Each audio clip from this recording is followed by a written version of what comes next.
नमस्कार मित्रों, बहुत बहुत स्वागत है आप सबका आपके अपने चैनल सांधी गीत पर, जहां हम लोग प्रतिदिन पढ़ाई से संबंधित बातें करते हैं, अपने टीईटी पीजीटी की तैयारी से संबंधित बातें करते हैं।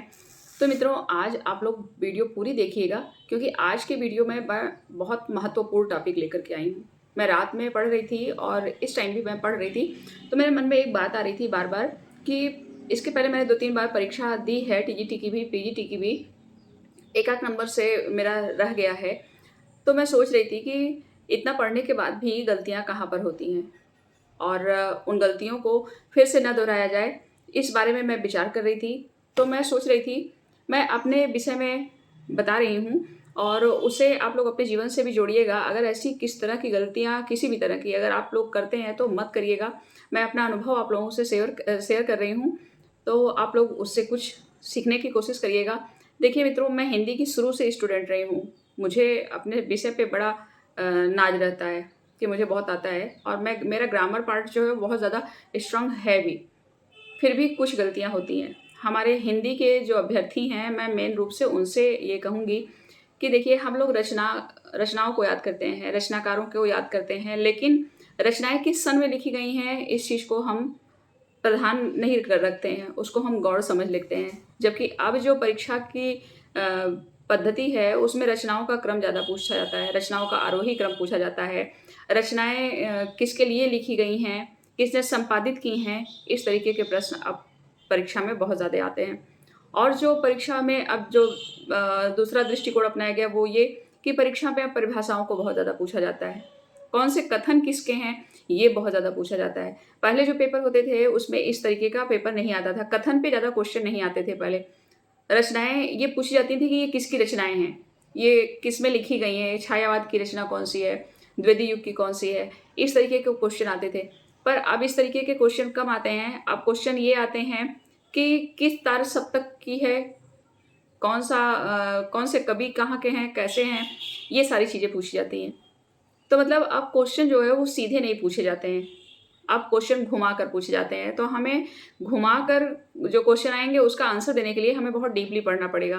तो हमें जो पहला पॉइंट ध्यान रखना है वो ये कि हमें रचनाकारों के नाम के साथ-साथ हमें वो सन भी याद रखने हैं। हमें रचनाकारों के बारे में पूरी जानकारी याद रखनी है। उनकी एक भी रचनाओं को छोड़ना नहीं है। ख़ास करके जो नए लेखक हैं, अब किसी भी परीक्षा में देखिए, जो नवीन घटनाएँ होती हैं, उनसे प्रश्न ज़्यादा बनते हैं और हम इस चीज़ को छोड़ने की कोशिश करते हैं। हम पुरानी चीज़ों को ज़्यादा याद करते हैं। हमें लगता है कि वो ज़्यादा पूछी जाएँगी, लेकिन अब जो क्वेश्चन पेपर बन रहे हैं, उसमें नवीन घटनाएँ ज़्यादा पूछी जाती हैं, नवीन रचनाओं के बारे में ज़्यादा पूछा जाता है।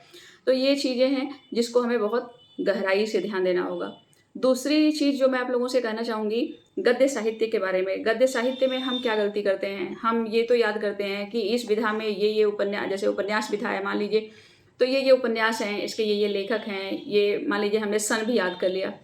लेकिन किस विधा के कौन-कौन से महत्वपूर्ण कवि रहे हैं? कौन-कौन से महत्वपूर्ण लेखक रहे हैं?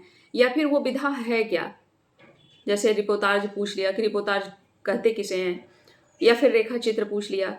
प्रमुख रेखा चित्र लिखने वाले लेखक कौन हैं? रिपोर्टाज लिखने वाले कौन हैं? आत्मकथाएँ सबसे ज़्यादा किसने लिखी हैं? ये सारी चीज़ें अब इस तरह के क्वेश्चन ज़्यादा आते हैं। तो जो हमारे नए भाई-बहन हैं और इन प्रतियोगी परीक्षाओं से जुड़ रहे हैं, उन लोगों के लिए ये चीज़ें बहुत महत्वपूर्ण होती हैं कि ये जानकारियाँ आप अपने ध्यान में रखिए। और अभी तो परीक्षा में लगभग 1 महीने का समय है पीजीटी के पेपर में, तो आप इस सब चीज़ों पे बहुत गौर कर सकते हैं। और एक चीज़ जो व्याकरण के विषय में, जैसे व्याकरण में क्या होता है, समास को ले लीजिए, तो एक ही उदाहरण बहुत सारे समास में फिट होने लगता है। लेकिन हम इस चीज़ को भूल जाते हैं कि हमें ये देखना है कि कौन-सा ज़्यादा महत्वपूर्ण है, किस समास में वो ज़्यादा फिट बैठेगा। और यही हिसाब-किताब हमें छंद में भी देखना पड़ता है, अलंकार में भी देखना पड़ता है, सारी चीज़ों में देखना पड़ता है कि कौन-सा उदाहरण किसके लिए महत्वपूर्ण है। मान लीजिए पूछ लिया कि ये किसका उदाहरण है, कोई चौपाई दे दिया, कोई दोहा दे दिया, ये कौन-सा अलंकार है, कौन-सा छंद है। तो उसमें कौन-सा महत्वपूर्ण है, ये देखना पड़ता है कि उसमें कौन-सा विषय महत्वपूर्ण है। तो ये सारी चीज़ें हमें बहुत गौर से पढ़नी होंगी, बहुत ध्यान दे कर के पढ़ना होगा। तो ये जो मैं बता रही थी वो हिंदी के अभ्यर्थियों के लिए। और जो महत्वपूर्ण पॉइंट जो हम नहीं अपने जीवन में धारण करते हैं, सभी अभ्यर्थियों के लिए कहना चाहूँगी कि हम नियमित नहीं हो पाते हैं। मान लीजिए आज हमने 12 घंटे पढ़ लिया, हमारे पास समय है, हमने 16 घंटे पढ़ लिया। खासकर मैं महिलाओं के लिए कहना चाहूँगी, जो महिलाएं बाहर नौकरी भी कर रही हैं और घर आकर घर का काम भी देख रही हैं, उनके पास समय की बहुत कमी है। तो किसी दिन छुट्टी हो गई तो उन्होंने बहुत देर तक 7 घंटे पढ़ लिए, 8 घंटे पढ़ लिए, और दूसरे दिन क्या हो गया कि हमको समय नहीं मिला, फिर हम एक भी मिनट के लिए पढ़ने नहीं बैठ पाए, हमारा कापी किताब बिल्कुल बंद रहा उस दिन। ये बहुत बड़ी गड़बड़ी है जो हमें नहीं करनी है। अगर हमने किसी दिन समय मिलने पे 10 घंटे 12 घंटे की पढ़ाई की, तो हमें दूसरे दिन कम से कम 2 ही घंटे पढ़ना है, 1 ही घंटे पढ़ना है। हमें कापी किताब को बिल्कुल हटा नहीं देना है। ऐसा तो नहीं होता है कि हम अपने नित्य प्रति के काम नहीं करते हैं, हम अपने नित्य प्रति के सारे कार्यों के लिए समय निकालते हैं, लेकिन जब बात पढ़ाई की आती है तो हम और कामों को महत्वपूर्ण बना लेते हैं और कापी किताब बगल में रख देते हैं कि चलो ठीक है कल कर लेंगे। लेकिन ये नियमितता जो होती है ये हमारे बहुत काम आती है। हमें नियमित होना पड़ता है किसी भी चीज़ की सफलता के लिए। मैंने इसके पहले की वीडियो में भी आप लोगों से कहा है कि हमारा लक्ष्य जो है हमारे लिए ईश्वर है, और ईश्वर की प्राप्ति के लिए हमें प्रतिदिन तपस्या करनी पड़ती है। उसके लिए ये नहीं कि आज कर लिए कल कर छोड़ दिए, फिर परसों कर लिए अगले दिन छोड़ दिए, ये हमें नहीं करना है, हमें रेगुलर होना पड़ेगा। इसके साथ साथ हमें डीप नॉलेज अपने सब्जेक्ट का लेना पड़ेगा, बिल्कुल गहरी जानकारी, सतही जानकारी जिसको कहते हैं, हमें वो जानकारी अपने सब्जेक्ट की होनी चाहिए। किसी परीक्षा को निकालने के लिए ये सबसे महत्वपूर्ण बात है कि हमें अपने सब्जेक्ट की बिल्कुल डीप नॉलेज होनी चाहिए। उसका क से लेके ज्ञ तक सब कुछ हमको पता होना चाहिए। तभी हमें किसी कंपटीशन में आज जितने ज़्यादा परीक्षार्थी हैं और जिस तरह के पेपर बन रहे हैं उस तरीके से, तो हमें ये सारी चीज़ें बहुत ध्यान में रखनी होती है। और एक चीज़ जो सभी परीक्षार्थियों के लिए महत्वपूर्ण होती है वो होता है प्रैक्टिस। हमें प्रतिदिन प्रैक्टिस करनी होगी।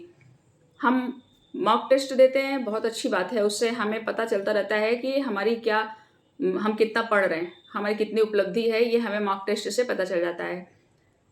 और हमें प्रैक्टिस सेट प्रतिदिन लगाना है, वही हमारी सफलता का एक आधार भी बनेगा। भले उस प्रैक्टिस सेट से कोई क्वेश्चन ना आए।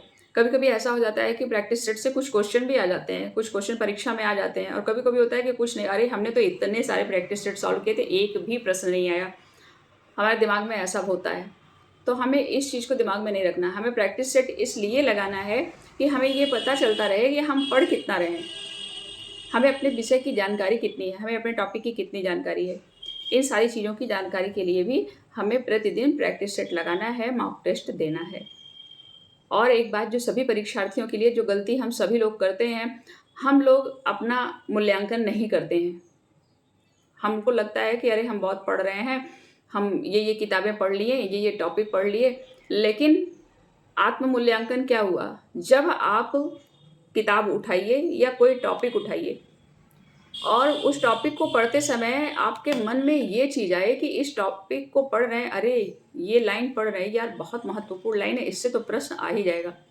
जब हमारा मन, हमारा दिमाग ये प्रश्न तैयार करने लग जाए कि नहीं ये लाइन तो बहुत महत्वपूर्ण है, इससे प्रश्न बन सकता है, तो समझ लीजिए कि आप अपना सही मूल्यांकन कर पा रहे हैं, आपकी तैयारी बहुत सही दिशा में चल रही है। तो आप जो हमारे अभ्यर्थी होते हैं वो एक गलती ये भी करते हैं कि हम लोग आत्म मूल्यांकन नहीं करते हैं। आत्म मूल्यांकन जरूर करना चाहिए। बातें करने लगे तो बहुत सारी बातें निकल आती हैं, पर अंतिम बात मैं आप लोगों से ये कहना चाहूँगी कि टीजीटी की परीक्षा में तो अगर जुलाई में होती है तो भी टीजीटी परीक्षा के लिए अभी 2 महीने का समय है। अगर आप लोगों ने अपना नोट्स नहीं बनाया है तो ये एक महत्वपूर्ण काम जरूर करिए, अपना नोट्स तैयार करिए। जब हम खुद से लिखते हैं तो हमें पता होता है कि हम कहाँ क्या लिख रहे हैं, कौन सा पॉइंट है। कभी कभी होता है कि हम पूरा सिलेबस नहीं पढ़ पाते हैं, लेकिन अगर हमने अपना नोट्स बनाया है, लिख के रखा है, तो परीक्षा हाल में जाने के बाद वो प्रश्न देखने के बाद हमको वो उत्तर अपने आप याद आ जाता है। कुछ लोग होते हैं जिनके साथ ये समस्या होती है कि उनको याद नहीं होता है जल्दी, तो जब आप अपना नोट्स बनाते हैं तो वो नोट्स आपकी बहुत सहायता करते हैं। तो इसलिए मेरी ये आप लोगों से सलाह है मेरी आप लोगों को कि अपना नोट्स बनाइए। भले ही आप किसी कोचिंग का कोर्स ले रखे हो, भले चाहे जैसे पढ़ रहे हो, लेकिन अपना एक नोट्स ज़रूर बनाइए। और एक अंतिम गलती जो स्टूडेंट ज़रूर करते हैं, बहुत सारी बुक्स से पढ़ते हैं हम लोग, बहुत सारी गाइड खरीद लेते हैं, बहुत सारे प्रैक्टिस पेपर खरीद लेते हैं, मेरे पास खुद भी पड़ा है, यूथ का है और घटना चक्र का है, बहुत सारे हैं। पर इसी के साथ-साथ हमारे पास मूल किताबें होनी चाहिए। मैं अक्सर अपने शॉर्ट में और वीडियो में आप लोगों को दिखाती हूँ, मेरे पास मूल किताबें बहुत सारी हैं। तो आप लोग मूल किताबों से ज़रूर पढ़िए। किसी की बुक पढ़िए या ना पढ़िए, पर आचार्य रामचंद्र शुक्ल की बुक अगर आप हिंदी के स्टूडेंट हैं तो ज़रूर पढ़िए। ये आपके लिए मील का पत्थर बन के आपके काम आएगी। तो ये छोटी-छोटी बातें थी, छोटी-छोटी गलतियाँ जो हम सभी लोग करते हैं, और मैं नहीं चाहती हूँ कि किसी का भी सपना टूट जाए, इसलिए मैंने अपने अनुभव आप लोगों से शेयर किए। तो आप लोगों के सपने भगवान पूरा करें, आप सफलता प्राप्त करें, और ये नौकरी हमारी है। इसी उम्मीद के साथ, इसी आशा के साथ आज की वीडियो समाप्त करती हूँ। अगले ब्लॉग में फिर मैं आप लोगों से मिलती हूँ इसी तरह की प्रेरणादायक बातें लेकर के। Bye bye.